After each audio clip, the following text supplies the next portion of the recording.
नहमदुहु व नुसल्ली व नुसल्लिमु अला रसूलिहिल करीम अम्मा बअद फ़अऊज़ु बिल्लाहि मिनश शैतानिर रजीम बिस्मिल्लाहिर रहमानिर रहीम इन्नल्लाहा व मलाइकतहु युसल्लूना अलन नबी या अय्युहल्लज़ीना आमनू सल्लु अलैहि व सल्लिमू तस्लीमा अल्लाहुम्मा सल्लि व सल्लिम व बारिक अला सय्यिदिना व मौलाना मुहम्मद व अला आलि सय्यिदिना व मौलाना मुहम्मद व बारिक व सल्लिम अलैहिम अजमाइन। अस्सलामु अलैकुम व रहमतुल्लाहि ताला व बरकातुहू। मुअज़्ज़ज़ सामीईन व नाज़रीन, जैसा कि आप सबको मालूम है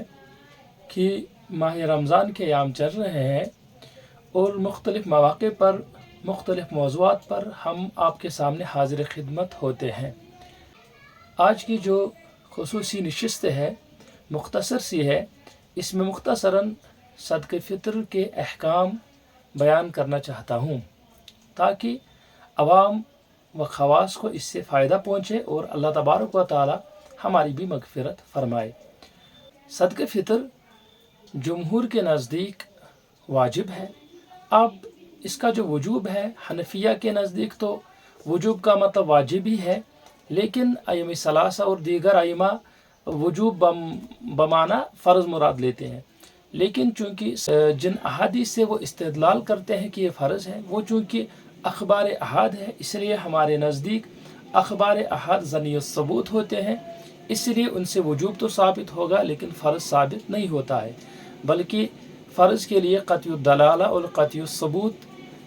यानी जो दलील हो, जो सबूत हो, वो क़त्युद दलाला और क़त्युद सबूत हो, तब उससे फ़र्ज़ साबित होता है। इसलिए हमारे फ़ुक़हा का कौल सही है कि जो सदक़े फ़ितर है वो वाजिब है। अगरचे एक जमात का कौल ये भी रहा है कि ये सुन्नत है, जैसा कि इमाम मालिक से भी एक कौल कुतुब में दर्ज हुआ है, और कुछ तो दीगर उलमा इकराम ने उसको मुस्तहबी करार दिया है। लेकिन सही वही है जो जमहूर का कौल है कि कुछ ने कहा है कि ये फ़र्ज़ है, लेकिन हमारा कौल ये है, हमारा मानना ये है कि ये वाजिब है। ये तो हो गया सदक़े फ़ितर का हुक्म। अब सदक़े फ़ितर जो इसकी आप मिक़दार कह सकते हैं, यानी वो कितना दिया जाए। सदक़े फ़ितर की मिक़दार जो है उस पर तो इत्तिफ़ाक़ है कि जौ या उसका आटा, किशमिश, खजूर वो एक सा होगा। अगरचे सा जो पैमाना है वो हिजाजी है या इराकी, इस पर इख्तिलाफ़ है। हमारा कौल इराकी है, यानी हम इराकी जो सा होता है उसी को मतलब मानते हैं कि वही असल पैमाना है, सही पैमाना है। दीगर उलमाए किराम इसमें हिजाजी लेते हैं, और आजकल के मॉडर्न जो तकाज़े हैं उस हिसाब से आधे सा, यानी अगर आपको गुंदुम देना हो, ये तो हो गया, अगर एक सा तब देंगे आप, किशमिश देना हो या खजूर देना हो या जौ या उसका आटा देना हो तो एक सा देना होगा, वो तकरीबन आता है 4 किलो और 100 ग्राम के आसपास।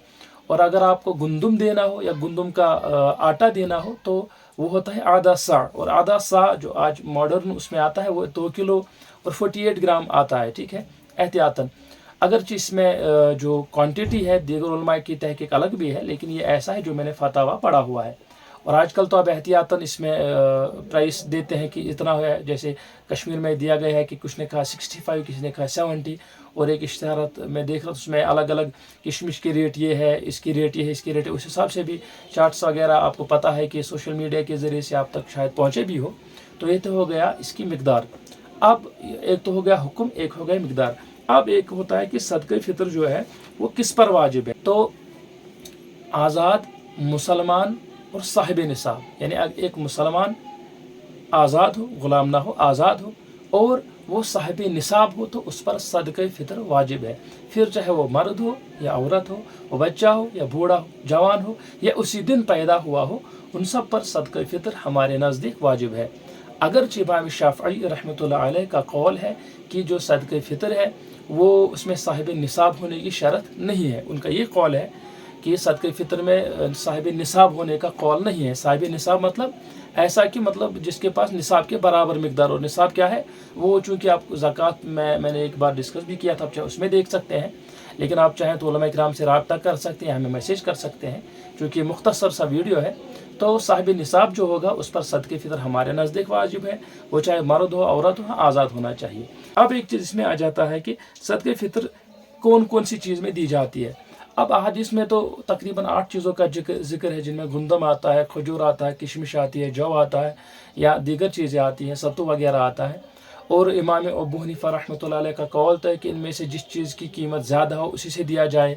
اور دیگر ائمہ کے دیگر اقوال بھی ہے، لیکن اکثر بیشتر چونکہ اب یہاں تو ہمارے ایریا میں کھجور مطلب لوگ یا کشمش نہیں کھاتے، تو زیادہ تر لوگ گندم جو آدھا سا ہوتا ہے یا اس کا آٹا آدھا سا ہوتا ہے اسی کی مقدار کے اعتبار سے دیتے ہیں، اور امام اعظم رحمۃ اللہ علیہ کا قول ہے کہ اگر قیمت دی جائے وہ تو زیادہ بہتر ہے، اور آج کل بھی وہی ہوتا ہے کہ زیادہ تر لوگ قیمت ہی دیتے ہیں۔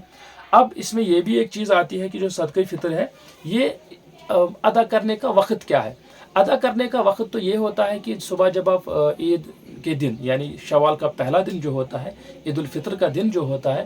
اس کی نماز فجر سے لے کر عید نماز پہلے تک دینا زیادہ فضیلت رکھتا ہے، زیادہ بہتر رہتا ہے۔ ہاں لیکن امام ابو حنیفہ رحمۃ اللہ علیہ فقہ احناف کا قول ہے کہ اگر ماہ رمضان میں بھی دیا جائے، 4 دن 10 دن 1 مہینہ پہلے بھی دیا جائے، ماہ رمضان میں کبھی بھی دیا جائے تو صدقہ فطر ادا ہو جائے گا، ٹھیک ہے۔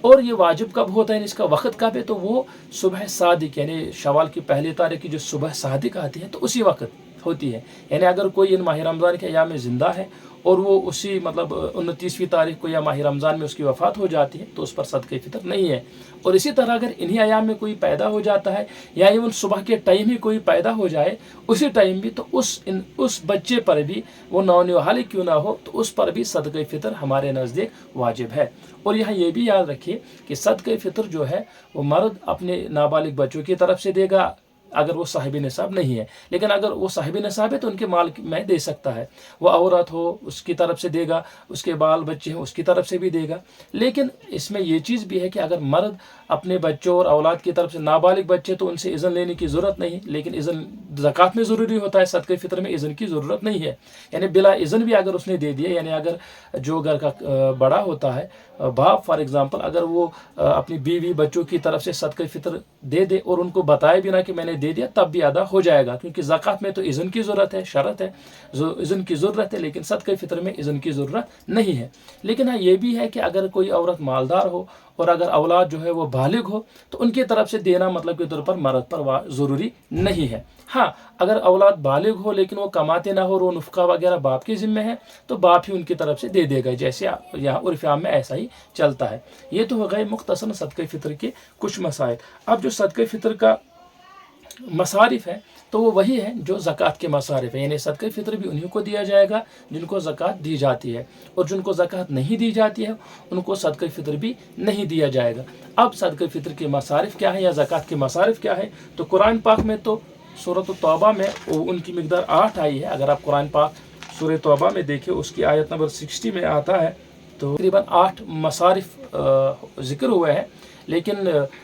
علماء کرام نے چونکہ جو مؤلفۃ القلوب ہے وہ کہا کہ اب ان کو دینا منسوخ ہو گیا ہے، تو اس حساب سے پھر 7 ہی مصارف بچ جاتے ہیں، یعنی وہ 7 مصارف کون کون، یعنی زکوٰۃ کے مصارف کون کون سے ہیں، کن کن کو زکوٰۃ دی جو 7 مصارف کون کون سے ہیں؟ ایک تو ہے فقیر، ٹھیک ہے۔ اب فقیر کی اصطلاح جو ہے، اب فقیر اور مسکین کو تو دوسرا مسکین ہے، اب فقیر اور مسکین کے بارے میں علماء کرام نے جو لکھا ہے تقریباً تو ملا جلا ہی ہے، لیکن جو فتاوی عالمگیریہ میں لکھا ہے، الفتاوی الہندیہ میں لکھا ہے، وہ یہ ہے کہ فقیر وہ ہوتا ہے جس کے پاس کچھ ہو لیکن نصاب تک نہ ہو، یعنی نصاب سے کم ہو، یعنی اس کے پاس کچھ تو ہوتا ہے، یعنی کھانے پینے یا ایک وقت آپ سمجھ لیں ایک وقت کا ہے دوسرے وقت کا نہیں ہے، یا اس کے پاس تھوڑا بھی کچھ ہے، ہاں نصاب سے بہت کم ہو تبھی تو وہ زکوٰۃ یا صدقات لے گا، نصاب سے کم ہو تو تھوڑا سا اس کا گزارا اپنا چل جاتا ہے، لیکن اتنا نہیں ہے کہ اس کے پاس نصاب بر ہو، تو اس کو فقیر کہتے ہیں۔ اور مسکین وہ ہوتا ہے جس کے پاس کچھ بھی نہ ہو، یعنی نہ اس کے پاس پہننے کے لیے نہ کھانے کے لیے، تو وہ ہوتا ہے مسکینی ہو گیا، اس کا دوسرا مصارف، ٹھیک ہے۔ اور تیسرا ہوتا ہے عاملین۔ عاملین ہوتا ہے جو زکوٰۃ یا زکوٰۃ کلیکٹ کرتے ہیں، یعنی حاکم کچھ لوگوں کو یا ایک عملے کو لگائے اور وہ زکوٰۃ کلیکٹ کرے، اس کو لکھے، جیسے آج کے زمانے میں کوئی اگر انسٹیٹیوشن وہ بناتا ہے تو انسٹیٹیوشن میں جتنے بھی لوگ وہ زکوٰۃ جمع کر کے اسے خرچ کریں گے وہ عاملین میں آ جائے گا، ٹھیک ہے۔ تو لیکن وہ تو ہوتا ہے کہ زکوٰۃ ان کو دی جائے گی، لیکن صدقہ فطر کے بارے میں یہ بھی ہے کہ وہ عاملین کو نہیں دی جائے گی۔ علماء کرام نے لکھا ہے کہ بہتر رہتا ہے وہ فقراء مساکین کو دی جائے عاملین کی بجائے، زکوٰۃ میں تو ان کو بھی دے سکتے ہیں، ہاں چونکہ صدقہ فطر کا مصارف بھی وہ ہے، لیکن صدقہ فطر میں بہتر ہے فقراء مسکین کو دے۔ یہ تو ہو گیا تیسرے، یہ آپ مصارف کہہ سکتے ہیں۔ چوتھے مصارف ہوتا ہے غلام، اگر کوئی غلام ہے اس کو آزاد کرنے کے لیے، چونکہ آج کل اب غلامی کا دور نہیں ہے، پہلے زمانے میں ہوتا تھا، تو قرآن پاک نے چونکہ کہا وفر رقاب، تو غلام کو آزاد کرنے کے لیے بھی زکوٰۃ خرچ کی جا سکتی ہے اور صدقہ فطر بھی۔ اور اس کے بعد آتا ہے 5واں مقروض، یعنی اگر کوئی कर्जे वाला है। और वो कर्जे वाला कौन होता है यहाँ पे याद रहे, उलमा किराम ने लिखा है कर्जे वाले से मुराद ऐसा है कि अगर कोई इंसान कर्जे में है, अगर वो बज़ाहिर खुशहाली दिख रहा हो लेकिन उसके ऊपर कर्जा है, तो वो भी ज़कात ले सकता है। और कर्जा मुराद इतना नहीं कि थोड़ा सा वो कर्जा देगा तो उस पर कोई फ़र्क नहीं पड़ेगा, जैसे वो करोड़पति है तो इस पर हज़ारों रुपया कर्ज है तो ऐसे इंसान मतलब उसमें नहीं आएगा। लेकिन कर्जदार ऐसा मुराद होता है कि अगर वो अपना कर्जा अदा करे तो वो खुद मतलब निसाब से नीचे आ जाए, खुद मतलब भीख मांगने पे आ जाए, या खुद उसका मतलब वो साहिब निसाब ना रहे, तो ऐसे कर्जदार को भी आप ज़कात या सदक़े फ़ितर दे सकते हैं। ये भी उसमें मसारिफ में आता है। इसी तरह एक आता है वफ़ी सबीलिल्लाह, कुरान पाक ने कहा है। और फ़ी सबीलिल्लाह की जो इस्तिलाह है, अब कुरान पाक में इसके मुख्तलिफ मफ़हूम हुए हैं। एक है कि जो कुफ्र के निज़ाम को ख़त्म करने के लिए चाहे वो बिलक़लम या बिस्सैफ़ जिहाद करे, अब जैसे भी मतलब एक ये भी होता है। और इसमें फ़ी सबीलिल्लाह में वो दीगर भी आ जाते हैं, यानी फ़ी सबीलिल्लाह में उलमा किराम ने इन सबको गिना है जो भी अल्लाह की राह में खुलूस नियत से निकलते हैं, उसके दीन के निफाज के लिए, उसके दीन के लिए, उन सबको उलमा किराम ने लिखा। लेकिन याद रहना चाहिए कि यहाँ पर यह भी शर्त है कि वो हाशमी ना हो, ये पहले याद रहे। अब इसमें यह भी आता है, एक वो होता है सातवां मिसर मुसाफिर है। और मुसाफिर में ऐसा नहीं है कि वो अमीर हो या गरीब, क्योंकि कोई भी मुसाफिर अगर वो अमीर भी हो लेकिन उसके पास अभी मतलब वो घर वापस जाना चाहता लेकिन उसके पास पैसा है ही नहीं, वो लुट गया, अगरचे घर में उसके पास निसाब मुकम्मल है लेकिन सफ़र में है, उसके यहाँ कुछ है ही नहीं कि वो घर पहुँच जाए, तो ऐसे मुसाफिर को भी आप ज़कात दे सकते हैं। तो मुख्तसरन हो गया मसारिफ ज़कात और मुख्तसर मसाइल हो गए सदक़तुल फ़ितर के। और चूँकि ज़कात के हवाले से हमने कुछ वीडियोज़ बनाए हुए हैं, या इंशाअल्लाह अगर मौका मिलता है तो ईद के बाद, चूँकि माह रमज़ान में अब उतना टाइम नहीं मिला, लेकिन इंशाअल्लाह लज़ीम टाइम मिलेगा तो हम कोशिश करेंगे कि ज़कात पर भी एक मुफस्सल वीडियो बना के आपके सामने पेश किया जाए, या कोई लाइव सेशन ही किया जाए, ताकि उसमें एक तो हम ज़कात के मसाइल तफसील से भी बयान करें और आपके सवालात भी ले लें। ये तो हो गए मुख्तसरन सदक़तुल फ़ितर और ज़कात के मसाइल मुख्तसरन, तो ये इसलिए बयान हुए हैं ताकि उम्मीद है कि ये जो मुख्तसर सेशन अभी सदक़तुल फ़ितर या अहकाम सदक़े फ़ितर पर हमने आपके सामने ज़िक्र किया है, उम्मीद है कि ये आप सब के लिए हमारे लिए भी नफ़ा वाला होगा। और अल्लाह ताला इस हमारी काविश और हमारी कोशिश को कबूल फरमाए, हमारे गुनाहों की मगफ़िरत फरमाए और आपके गुनाहों की भी मगफ़िरत फरमाए। मिलते हैं फिर कभी, तब तक के लिए अस्सलामु अलैकुम व रहमतुल्लाहि ताला व बरकातुहू।